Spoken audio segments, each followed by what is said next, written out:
नमस्कार। राज्यसभा टेलीविजन के कार्यक्रम मीडिया मंथन में आपका स्वागत है। मैं हूं उर्मिलेश। मीडिया मंथन के आज के एपिसोड में हम बात करेंगे मीडिया ट्रायल का सच। ये क्या है मीडिया ट्रायल? मीडिया की खोज पड़ताल और तमाम तरह की जो प्रोब है, उसके अलावा अगर मीडिया ट्रायल है तो ये क्या है, इसका क्या मकसद है, इसके पीछे की कहानी क्या है, जो भारतीय मीडिया में हाल के दिनों में खासकर निजी टीवी चैनलों के उत्थान के साथ, उनके उदय के साथ ये टर्म काफ़ी पॉपुलर या अनपॉपुलर जो भी आप कह लें ये हुआ है। हम इसके सच पर बात करेंगे, इसके तमाम पहलुओं पर बात करेंगे। हमारे साथ इस विषय पर बातचीत करने के लिए आज मौजूद हैं चार खास मेहमान। हमारे साथ हैं सुप्रीम कोर्ट के अधिवक्ता अरविंद जैन, हमारे साथ हैं न्यूज़ 24 चैनल के मैनेजिंग एडिटर और BSA जो ब्रॉडकास्ट स्टैंडर्ड अथॉरिटी है उसके मेंबर अजित अंजुम, हमारे साथ हैं द हिंदू अखबार की डिप्टी एडिटर शालिनी सिंह, और हमसे जुड़ेंगे पंकज बोरा, हिंदुस्तान टाइम्स के पॉलिटिकल एडिटर। इन चारों मेहमानों से मीडिया ट्रायल के सच पर हम चर्चा शुरू करें, इसके पहले आइए देखते हैं इस विषय से जुड़ी एक छोटी सी चित्रकथा। मीडिया ट्रायल का मामला एक बार फिर चर्चा में है। विवादास्पद हेलीकॉप्टर सौदे में दलाली की पड़ताल के नाम पर जिस तरह मीडिया के एक हिस्से में पूरे जोश खरोश के साथ रपटकारी सक्रियता दिखी है, आरोपों से भयभीत कुछ बड़े अफसरान, उनके रिश्तेदार और रिटायर्ड फौजी अफसर मीडिया ट्रायल का इल्जाम लगा रहे हैं। हेलीकॉप्टर सौदे में गड़बड़ी या कथित दलाली की बातों का खुलासा इटली में हुए घटनाक्रम के बाद सामने आया है। इसके पहले मीडिया में इस सौदे को लेकर कुछ अपुष्ट किस्म की खबरें जरूर आई थी, पर कोई प्रामाणिक पड़ताल नहीं हुई थी। गंभीर या प्रामाणिक पड़ताल के बगैर किसी पर इल्जाम लगाने की प्रथा हमारे मीडिया में कोई नई नहीं है। प्रभावित लोग इसे मीडिया ट्रायल कहकर नाराजगी जाहिर करते हैं, पर मीडिया के अंदर एक हिस्सा कहता है कि अनेक मामलों में अंदेशे से शुरू हुई मीडिया पड़ताल अंततः सही साबित हुई। इसे देश, समाज और न्यायपालिका सबने सही पाया और मीडिया के काम की सराहना हुई। जेसिका लाल हत्याकांड सहित कई मामलों को नजीर के तौर पर पेश किया जाता है। मीडिया से जुड़े कई लोग कहते हैं कि ऐसी हर पड़तालों को मीडिया ट्रायल कहकर कैसे खारिज किया जा सकता है, पर मीडिया ने कई मौकों पर लोगों पर संगीन इल्जाम की बौछार की और वे अंततः गलत साबित हो गए। राजधानी दिल्ली में इफ्तिखार गिलानी, उमा खुराना और झारखंड, छत्तीसगढ़, महाराष्ट्र, बंगाल, बिहार, यूपी, कश्मीर सहित देश के अलग अलग हिस्सों में मीडिया ट्रायल के अनेक उदाहरण मौजूद हैं। Bureau report, Rajya Sabha TV. Shalini, बात की शुरुआत हम आपसे करते हैं। मीडिया ट्रायल अगर मीडिया के कॉन्टेक्स्ट में देखें, हम सभी यहाँ बैठे 3 लोग मीडिया कर्मी हैं, एक निगेटिव नकारात्मक शब्द है खासकर मीडिया के लिए। ये बहुत पुराना नहीं है खासकर अपने देश में, लेकिन अभी काफ़ी चर्चित है, काफ़ी प्रचलित है। ये मीडिया ट्रायल की जो धारणा है, क्या आपको लगता है वाकई कि एक बड़ी महामारी है, एक बड़ी बीमारी है आज के मीडिया में, और वाकई पत्रकार, अखबार, चैनल चीज़ों का ध्यान नहीं दे रहे हैं जिससे कि इल्ज़ाम उन पर आ रहा है? ये एक बहुत ही ज़्यादा खतरनाक साजिश है मीडिया को चुप कराने के लिए, और मीडिया वो सब चाहते हैं नेचुरली। ये आप देखिए, ये जो स्कैम्स हैं, मैंने 2G स्कैम का कवर किया है, मुझे उसकी बारीकी मालूम है। 1.76 लाख करोड़ वो फिगर, और CAG के ऊपर किस तरह के आरोप लगे वो भी आप जानते हैं। कितने सरकार ने अपने पूरी ताकत लगा दी उनको बेइज्जत करने के लिए। तो मैं जिस पत्रकार ने उसको मतलब एक्सपोज किया स्कैम को, मैं तो कुछ भी नहीं, एक बहुत मामूली हिस्सा हूँ इस पूरे गेम में। तो मीडिया ट्रायल, वहाँ भी मुझे भी आरोप लगा, बट ये एक बहुत कन्वीनियंट और एक बहुत ख़तरनाक एक साजिश है मीडिया को चुप कराने के लिए। क्योंकि आप देखिए कि CBI अपना काम नहीं करती है, पुलिस अपना काम, मतलब उनके ऊपर प्रेशर्स हैं, मैं मानती हूँ, लेकिन ओवरऑल परफॉर्मेंस देखें तो क्या है। सरकारी अफसर अपना काम नहीं कर पाते क्योंकि उनके ऊपर दबाव है। तो अगर आप मीडिया को भी, जैसे ही मीडिया कुछ अपना काम करे, उनको बोले ट्रायल बाय मीडिया चुप करा दें, तो फिर ये तो फिर अंधा राज।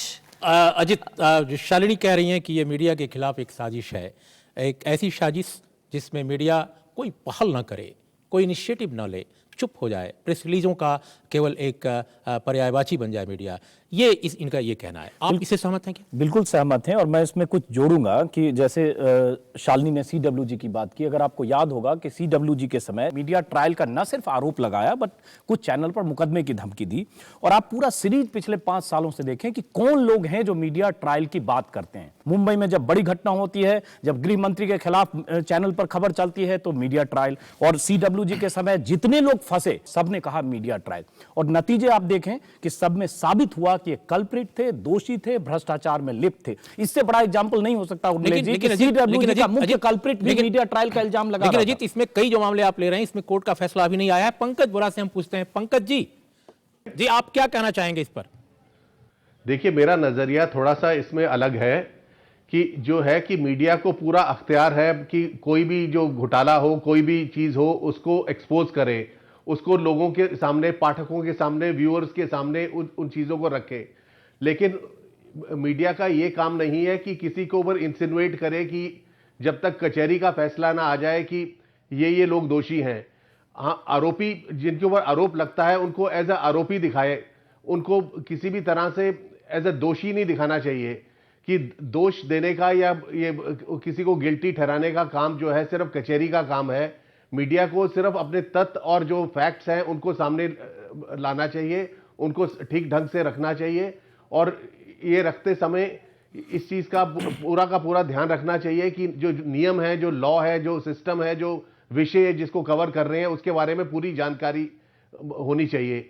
बहुत सारे उदाहरण हैं कि कई लोग जो आजकल रिपोर्ट करते हैं कि उनको जिस विषय पे रिपोर्ट कर रहे हैं उसके बारे में पूरी जानकारी नहीं होती, और कई हद तक जो है कि वो खामखामे लोगों के ऊपर इल्ज़ाम लगा देते हैं कि जो एक ठीक बात नहीं है। कि एक हमारे वरिष्ठ पत्रकार थे, वो कहा करते थे कि बहुत सारे लोग हैं जिन्होंने पार्लियामेंट पुलिस स्टेशन को तो कभी कवर किया नहीं, पार्लियामेंट हाउस को सीधा कवर करना शुरू कर दिया है। तो आपको हर स्टेज के ऊपर क्या विषय है, क्या मतलब कि नियम है, क्या प्रोसीजर्स हैं, इनके बारे में जानकारी अगर होगी और उसको अगर आप एक्यूरेटली रिपोर्ट करेंगे तो किसी को कोई भी हो नहीं सकती, मतलब कि कोई भी उसको क्रिटिसाइज नहीं कर सकता। पंकज बोरा, अगर आप किसी के ऊपर इल्जाम लगाएंगे या किसी को दोषी ठहराए जाने से पहले दोषी ठहराएंगे तो उसके ऊपर हर एक को दिक्कत होगी। पंकज बोरा, आपसे हम बातचीत जारी रखेंगे। आप कृपया बने रहें हमारे साथ। हमारे साथ अरविंद जैन हैं, सुप्रीम कोर्ट के अधिवक्ता। अरविंद, हम आपसे ये जानना चाहते हैं कि ये बात सही है कि मीडिया को हो सकता है कि मीडिया ज़्यादा एक्टिव ना रहे, मीडिया बहुत सारी चीज़ों का पर्दाफाश ना करे, इसलिए मीडिया ट्रायल का इल्ज़ाम उस पर लगाया जाता है। लेकिन जो पंकज बोरा कह रहे हैं वो भी एक महत्वपूर्ण बात है कि कई बार मीडिया निष्कर्ष निकालता है, कई बार वो ऐसा लगता है कि प्रोसीडिंग चला रहा है, कई बार ये लगता है कि वो साबित कर रहा है चीज़ों को। मैं आपसे जानना चाहता हूं, क्योंकि आप लीगल मामलों के भी जानकार हैं, हमारे यहाँ बहुत सारी केसेस दिल्ली में पाई गई। इफ्तिकार गिलानी की केस, उमा खुराना की केस, हमारे पास जामा मस्जिद विस्फोट का मामला है, हमारे पास हैदराबाद का मामला है, हमारे पास मालेगांव विस्फोट का मामला है। अगर आप देखें इन तमाम चीज़ों को, जिस तरह मीडिया ने एक तरफा एक निर्णय सुना दिया कि ये लोग दोषी हैं, इस कॉन्टेक्स्ट में आपसे आपकी राय जानना चाहूँगा। देखिए, बात बहुत साफ है कि संविधान में अगर एक तरफ मीडिया को अभिव्यक्ति की स्वतंत्रता है, तो दूसरे लोगों को आर्टिकल 21 में right to life and liberty है, उनकी गोपनीयता का अधिकार है, उनके फेयर ट्रायल्स का अधिकार है। अगर आज एक अपराध होता है और आप अपराधी के चेहरे टीवी पर दिखा रहे हैं, प्रेस की पूरी ब्रीफिंग्स दिखा रहे हैं, कौन थे कौन नहीं थे, और मुकदमे से पहले ही उसे आपने बलात्कारी, जिरंदा और अपराधी घोषित कर दिया है, तो ये तो मीडिया की भूमिका मेरे ख्याल में नहीं है। मीडिया की जिम्मेवारी, समझदारी, ईमानदारी के साथ साथ ये बात तो सही है कि ये बोफर से लेकर के हेलीकॉप्टर घोटाले तक की तमाम बातें वो एक तरफ है, स्टिंग ऑपरेशंस एक तरफ हैं, ये जांच पड़ताल मीडिया के द्वारा एक तरफ है, लेकिन जो अपराधियों के आपराधिक मामलों में जिस किस्म के अधिकार अपराधियों के हैं, और खासकर सबजुडिस मामलों में जिस किस्म से अभी सुप्रीम कोर्ट का जो फैसला जी। कॉन्स्टिट्यूशन बेंच का आया है, उन्होंने भी यही कहा कि एक बैलेंस दोनों के बीच बना करके रखने की जरूरत है मीडिया को, और लोकतंत्र में मीडिया की बहुत बड़ी भूमिका है। मैं इस बात से इनकार नहीं कर रहा, लेकिन उस भूमिका को बहुत जिम्मेवारी से निभाने की जरूरत है। लेकिन शालिनी, हम अजित आपसे भी बात इस पर जरूर पूछें, लेकिन शालिनी, ये जो एक मसला है, प्रोब करना, पड़ताल करना, खोजबीन करना और जजमेंटल होना, आप इसको किस रूप में देखती हैं? देखिए, अब अक्टूबर 2007 में मैंने लिख दिया, टाइम्स ऑफ इंडिया में उस टाइम मैं थी, 2G के मामले में मैंने लिख दिया कि advancement of cut off date from 1 October to 25 September was arbitrary and illegal. ठीक है, उस टाइम मेरे ऊपर आरोप लगे कि ये बेवकूफ़ है, इसका मोटिवेशन है, ये ट्रायल बाय मीडिया है, अलग अलग किस्म के। दिसंबर 2007 में मैंने फर्स्ट कम फर्स्ट सर्व की जो प्रक्रिया थी कि उसमें भी मैनिपुलेशन की गई, डेट ऑफ एप्लीकेशन से उसको बदल दिया टू डेट ऑफ कंप्लायंस, वो भी मैंने लिख डाला। तीसरी बात मैंने लिखी कि ऑक्शंस होने चाहिए, ये ट्रांसपेरेंट नहीं था, आपने पिक एंड चूज करके अपने बंधुओं को लाइसेंस दिला दिया। उस टाइम इतना मेरे ऊपर प्रेशर था। 2008 में लॉस फिगर्स भी मैंने दिए, उस पर भी अभी तक बहस चल रही है ना। अब 2007 में ये बात हुई, 2010 में सुप्रीम कोर्ट ने भी बोला कि ये जो advancement of cut off date etcetera illegal है। 2012 में दोबारा सुप्रीम कोर्ट ने कहा कि ये सारी चीज़ें जो मैंने लिखी ये इलीगल हैं, लाइसेंसेस कैंसिल हुई। अब 2010 में जब सुप्रीम कोर्ट ने पहले अपना ऑर्डर दिया, तब सरकार ने फिर भी लाइसेंसेस नहीं रद्द किए, उन्होंने कोई एक्शन नहीं लिया, तो हम दोबारा लिखते गए। तो आप बताइए कि ये ट्रायल बाय मीडिया है कि ये खोजी पत्रकार का फर्ज है? लेकिन अजित, जो शालिनी अपनी जो कहानी बता रही हैं, ठीक है, वो एक अपनी जगह है कि एक इन्वेस्टिगेशन के बाद उसमें कुछ निष्कर्ष निकाले गए, लेकिन बहुत सारे मामलों में, खासकर चैनलों में, इवन अखबारों में भी रिपोर्टर जो है या जो सीनियर जर्नलिस्ट है वो किसी घटना को रिपोर्ट करता है और एक जजमेंट देता है। जैसे मैंने आपका उदाहरण दिया, उमा खुराना, स्टिंग ऑपरेशन था, इफ्तिकार गिलानी, मालेगांव पे न केवल चैनलों ने, बहुत अच्छे अखबारों ने भी जिस तरह की रिपोर्टिंग की और इल्ज़ाम लगा दिए कि ये लोग हैं, और उस इल्ज़ाम से मैं नहीं जानता कि कौन कौन प्रभावित हुआ, सरकार, न्यायपालिका या समूचा मीडिया या पूरा देश, लेकिन सच्चाई यह है कि जेल में लोग गए और फिर निर्दोष छोड़े गए। यही नहीं, दिल्ली में अनेक केसेज हैं। पुरानी दिल्ली के एक मुस्लिम युवक को गिरफ्तार करके कई सालों तक जेल में रखा गया। अरविंद उस कहानी को ज़्यादा जानते हैं। तो ये जो इस तरह के जो मीडिया ट्रायल हैं, इन पर आपकी क्या राय है? उसमें उर्मिलेश, देखिए, हमको चीजों को अलग अलग करके देखना होगा। कहीं ऐसा नहीं है कि जनरलाइज कोई फार्मूला लागू नहीं होता। इफ्तिखार गिलानी और मालेगांव में मीडिया कम जिम्मेवार है। जिस एजेंसी ने खबरें प्लांट की, जो अलग अलग एजेंसीज गवर्नमेंट की, मुझे लगता है जिम्मेवारी उसकी बनती है। और हाँ, उमा खुराना एक केस है जिसमें उस चैनल को 1 महीने के लिए बैन किया गया, हम सब ने उसको किनारे कर दिया। अगर ब्लैक शिप हमारे बीच कहीं है तो उसको आप सबके लिए चिन्हित नहीं कर सकते, उनमें से एक नहीं। लेकिन सबसे अहम चीज है कि 5 साल में जब भी मीडिया ट्रायल की बात करते हैं, कब करते हैं? जब आदर्श घोटाला में कोई चीफ मिनिस्टर फंसता है, इस्तीफा देना पड़ता है। सुखना लेक घोटाला में आर्मी अफसर फंसते हैं, CWG होता है, CAG की रिपोर्ट आती है, कोल ब्लॉक में बड़े नेता फंसते हैं, और अब हेलीकॉप्टर घोटाले में मनी ट्रेल एक साबित होता है। 350 करोड़ की डील हो गई, देने वाला अरेस्ट होता है, लेने वाला का कुछ पता नहीं चलता है। और जब सारे सिस्टम में सब चीज हमला होता है, एक्सपोज होते हैं, अचानक आता है मीडिया ट्रायल। पंकज जी, आप अजित की बात सुन रहे हैं, शालिनी की बात भी आपने सुनी। आपको क्या लगता है कि वाकई मीडिया कई मामलों में जजमेंटल हो जाता है और बाद में लॉजिक कुछ और दी जाती है? देखिए, हम थोड़ा इस इशू को कंफ्यूज कर रहे हैं। जो शालिनी सिंह का जो केस है, जो उन्होंने अपने उदाहरण दिए, उन्होंने एक इरेगुलरिटी को एक्सपोज किया। एग्जैक्टली। उन्होंने किसी के ऊपर ये नहीं कहा कि किसी व्यक्ति के ऊपर, व्यक्ति विशेष के ऊपर कोई आरोप नहीं लगाया। बिल्कुल। तो जो है कि बिल्कुल valid case of investigative journalism है कि जिसमें वो उन्होंने जो भी इरेगुलरिटीज थी पूरे प्रोसेस के अंदर वो सामने लाई। तो इसको मीडिया ट्रायल नहीं कहेंगे। लेकिन अगर आप किसी को प्री जज करते हैं या जब उसका केस कोर्ट पे चल रहा होता है, सब जुडिस होता है, उसके ऊपर हम पहले से ये बना लेते हैं मंशा की इसको आरोपी ही ठहराना है, ये बात जो है ये मीडिया ट्रायल पे के डेफिनेशन में आती है। पंकज जी, प्लीज हमारे साथ, जो फिल्म प्लीज हमारे साथ प्रोग्राम में दिखाई गई जी, हमारे साथ प्लीज बने रहेंगे। एक छोटे अंतराल के बाद फिर इस चर्चा को हम आगे बढ़ाएंगे। अरविंद जी, आपसे बातचीत की शुरुआत इस बार करते हैं अंतराल के बाद।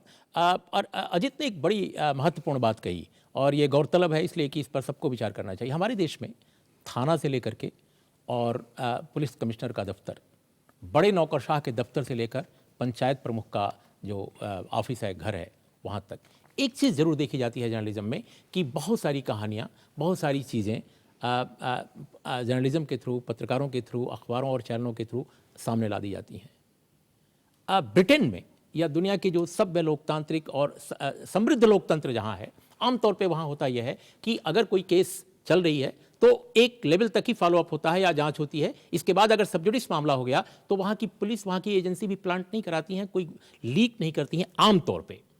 और जब ऐसा हुआ है तो कई बार दंडित हुए हैं बड़े बड़े अखबार। मैं ये जानना चाहता हूं कि क्या वाकई स्टेट की जो एजेंसीज हैं जिसका जिक्र अजित कर रहे हैं वो भी रिस्पॉन्सिबल हैं इस तरह के मीडिया ट्रायल के पीछे की कहानी के लिए? जाहिरा तौर पर, जैसे मैंने पहले भी कहा कि जिस किस्म से जब कोई हादसा होता है तो आप उन गवाहों को पुलिस थाने ले जाते हुए दिखाते हैं, पुलिस ऑफिसर्स का या पुलिस के जो पीआरओज हैं उनकी प्रेस रिलीज आ जाती है।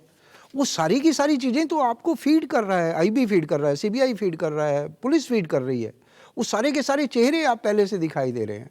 इन्वेस्टिगेशन तक आप दिखा सकते हैं, लेकिन जब मैटर कोर्ट में सब जुडिस हो गया तो वहाँ मीडिया को के सामने एक लक्ष्मण रेखा है और उसका पालन किया जाना चाहिए। मैं आपको बता दूं कि ये जब प्राइवेट चैनल्स नहीं थे और सिर्फ दूरदर्शन था, बहुत पुरानी बात है, शालिनी मल्होत्रा एक मर्डर केस हुआ था, विस्की बर्निंग केस जिसके नाम से जानते हैं, और वहाँ कमलेश्वर जी ने उसका बयान हॉस्पिटल में रिकॉर्ड करके दूरदर्शन पे दिखाया था और बाद में वो दूरदर्शन की टेप, वीडियो टेप गवाही के तौर पर अदालतों में भी आई। यानी जहां एक बड़ी जिम्मेवारी का काम है वहां मीडिया को कोई कुछ नहीं कहेगा, लेकिन मीडिया को एक लक्ष्मण रेखा, एक जिम्मेदारी के साथ अपना काम तो करना पड़ेगा। शालिनी, एक बहुत संक्षेप में आपकी हम राय लेना चाहेंगे। क्या वाकई अपने देश में मीडिया का जो एक पीछे की कहानी है, पड़ताल की, प्रोब की, उसमें R&D पर हमारा खर्च, हमारा जो कॉम्पिटेंस है R&D पर, इन्वेस्टिगेशन पर, वो वाकई बहुत कम है। मैं एक अखबार की बात नहीं कर रहा हूँ, किसी एक चैनल की बात नहीं कर रहा हूँ, मैं इन जनरल बात कर रहा हूँ। और इसलिए जो रिपोर्टर है, जो अखबार का रिप्रेजेंटेटिव या चैनल का रिप्रेजेंटेटिव है, वो तत्काल चाहता है कि पका पकाया उसको कुछ मिल जाए, चाहे वो किसी अफसर से, किसी राजनेता से, किसी ठेकेदार से या कहीं से भी। तो ये एक गड़बड़ी है जिसकी वजह से मीडिया ट्रायल भी एक तरह से वो अखबारी जो माहौल है वो उसका विक्टिम बन जाता है। दो चीज़ें, TRAI ने अभी कंसल्टेशन पेपर निकाला है ऑन ओनरशिप ऑफ मीडिया। तो जो बड़े बड़े प्रिंट, टेलीविज़न, रेडियो जो चैनल्स हैं, they are all owned by the politicians और बिजनेसमैन। दूसरा, पत्रकारों के ऊपर कुछ खर्च नहीं होता है, R&D जैसे आपने बोला। तीसरा, जो पत्रकार है, जैसे मैं टेलीकॉम मिनिस्ट्री कवर कर रही हूँ और उसमें कॉर्पोरेट सेक्टर भी शामिल है, जैसे ही मैंने एक स्कैम एक्सपोज किया तो सबसे पहले तो मेरे सोर्सेज ऑफ इंफॉर्मेशन बिल्कुल ड्राई अप हो जाते हैं। फिर आपके एडिटर बोलेंगे कि उस अखबार में तो मंत्री ने ये स्टेटमेंट दिया है, आपको नहीं दिया, यू मिस्ड द स्टोरी। तो सबसे पहले तो पत्रकार is hurting his own sources, biggest sources of information. तो ये तीन चीज़ों का मिश्रण वैसे ही एक बहुत फेटल कॉम्बिनेशन है।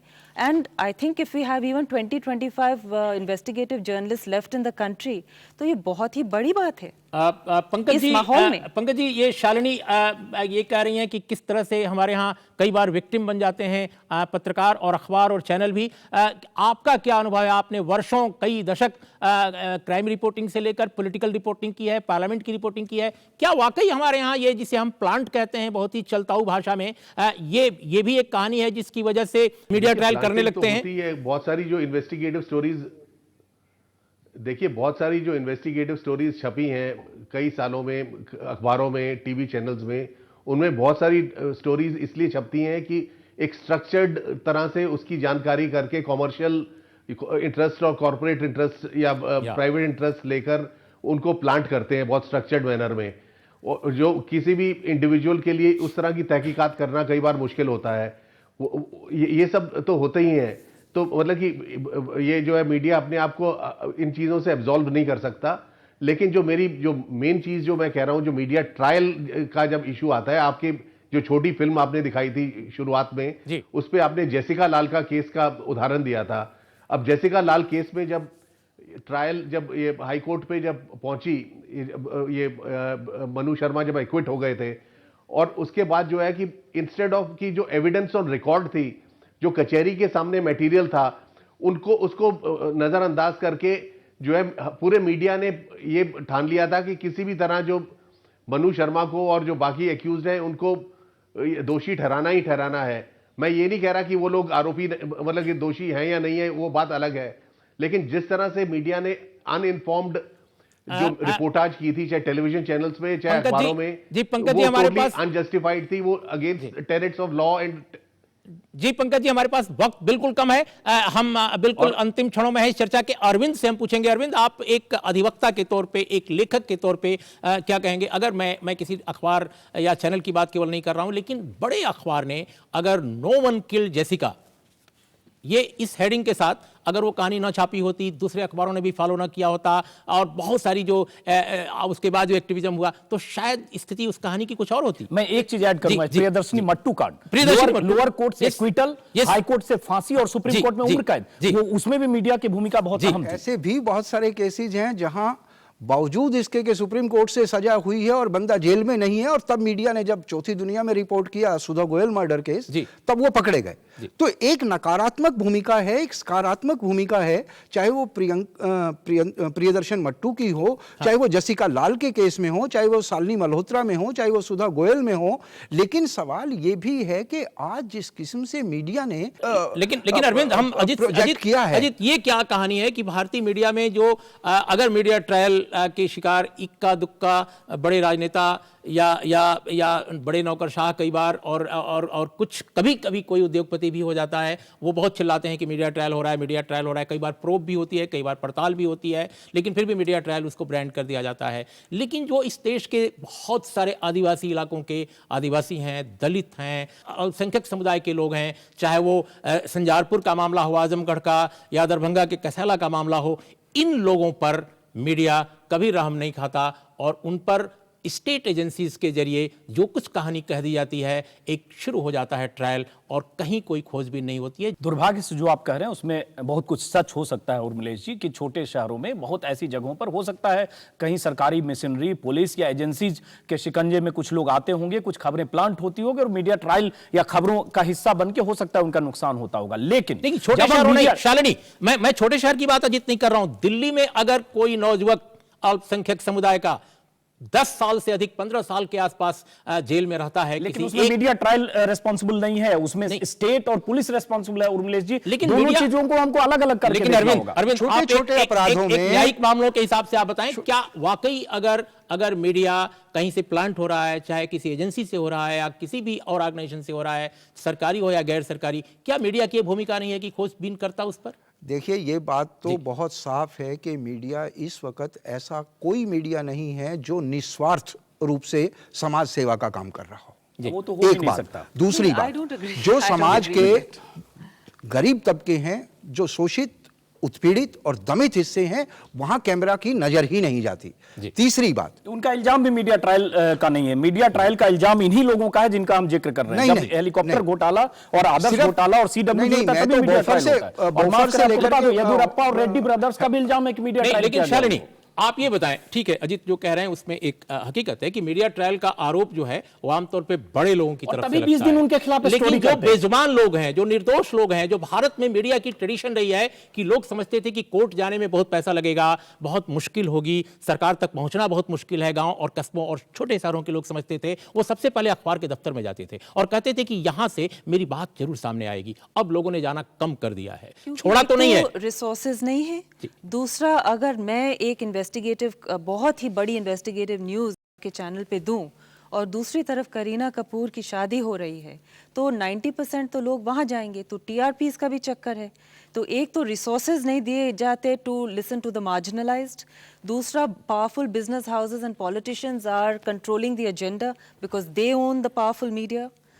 तो बात तो फिर ले दे के वही होती है ना कि आपका दायरा बन चुका है। पंकज जी, हमारे पास बिल्कुल वक्त खत्म हो चला है। मैं बिल्कुल संक्षेप में आपसे जानना चाहूंगा अंतिम टिप्पणी कि क्या आपको नहीं लगता कि भले बेजुबान लोग जो इस देश के हैं, जो साधारण लोग हैं, जिनकी बात ऊपर तक नहीं आती, वो नौकरशाहों, राजनेताओं और बड़े उद्योगपतियों के मुकाबले सबसे ज्यादा अगर मीडिया की उपेक्षा या कई बार ट्रायल के भी शिकार अगर होते हैं तो वे लोग, लेकिन वो सुर्खियों में नहीं आता मामला।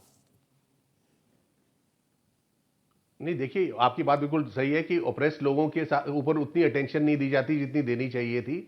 लेकिन जो मीडिया ट्रायल की जो बात जब हम करते हैं, हमको ये देखना चाहिए कि मीडिया अगर ईमानदारी से अपना काम करे और बिल्कुल हर तरह से ये तफ्तीश और इन्वेस्टिगेशन करके ठीक निर्णय पे पहुंचे और किसी के ऊपर कीचड़ ना उछाले और सच्चाई को सामने रखे, तो उसके ऊपर कोई भी उसको चाहे मीडिया ट्रायल कहे या कोई भी कुछ कहे, उसकी परवाह नहीं करनी चाहिए। जी अजीत, कुछ कहना चाहते हैं आप? एक छोटा जी, सा जी। कि इसको दो चीज को अलग मानना चाहिए। आपने बहुत अहम बात कही, आदिवासी, पिछड़े और देश के बहुत बड़े हिस्से में बहुत बड़ी आबादी इस देश की मीडिया में अनरिप्रेजेंटेड है। उनका रिप्रेजेंटेशन मीडिया में उनकी खबरों का नहीं। रिप्रेजेंटेशन की बात केवल नहीं है, वो तो अलग उनकी मुद्दा है। खबरें भी नहीं आती हैं। लेकिन उनके बारे में एजेंसीज द्वारा या किसी भी और ऑर्गेनाइजेशंस द्वारा लेकिन जो खबरें छपती है मीडिया ट्रायल का हिस्सा, वो नहीं बनते। माफ करिए, मीडिया ट्रायल जो बिग फिश है, बड़ी मछलियां, वही इल्जाम लगाते हैं, उन्हीं के खिलाफ स्टोरी होती है। 2 महीने 4 महीने की स्टोरी आप कहीं नहीं देखेंगे। छोटे शहर की एक खबर के पीछे कोई मीडिया 20 दिन 25 दिन पड़ेगा। ये सब वही केसेज हैं। और माफ करिए, बहुत तथ्यात्मक ढंग से देखें, पिछले 5 साल में जिन बड़े लोगों ने मीडिया ट्रायल का इल्जाम लगाया, including Gadkari, including Yediyurappa Reddy brothers, इनमें से कोई भी आदमी निर्दोष नहीं है। ये कहना तो अभी कठिन है, क्योंकि अभी जो चीजें एविडेंस में सब जेल हो गया है और उनके खिलाफ एविडेंस है। लेकिन अजीत, जो चीज अभी घटित नहीं हुई है उसके बारे में हम पहले से कोई जजमेंट नहीं कर सकते, कोई निर्णयात्मक टिप्पणी नहीं कर सकते। लेकिन इसमें कोई दो राय नहीं है कि इस देश में जर्नलिज्म में एक बड़ा चैलेंज है कि किस तरह तथ्यों के साथ छेड़छाड़ न हो, किस तरह खोज परखता की एक रक्षा की जाए, उसकी पवित्रता की रक्षा की जाए, जजमेंटल होने के बजाय, फैसला देने के बजाय, मुकदमा चलाने के बजाय, किसी की छवि का मर्दन करने के बजाय चीजों को शिनाख्त किया जाए। उनकी शिनाख्त के बाद अपने आप जनता के सामने चीजें साफ हो जाएंगी, लोग समझेंगे और लोग अपना फैसला करेंगे। लेकिन सवाल इस बात का है कि जो साधारण लोग इस देश के हैं, जो आदिवासी हैं, जो दलित हैं, जो अल्पसंख्यक हैं, जो बेजुबान निर्दोष लोग हैं, जब उन पर मामले आते हैं तो कई बार मीडिया बेरहमी के साथ कुछ भी नहीं सुनता, कुछ भी नहीं देखता।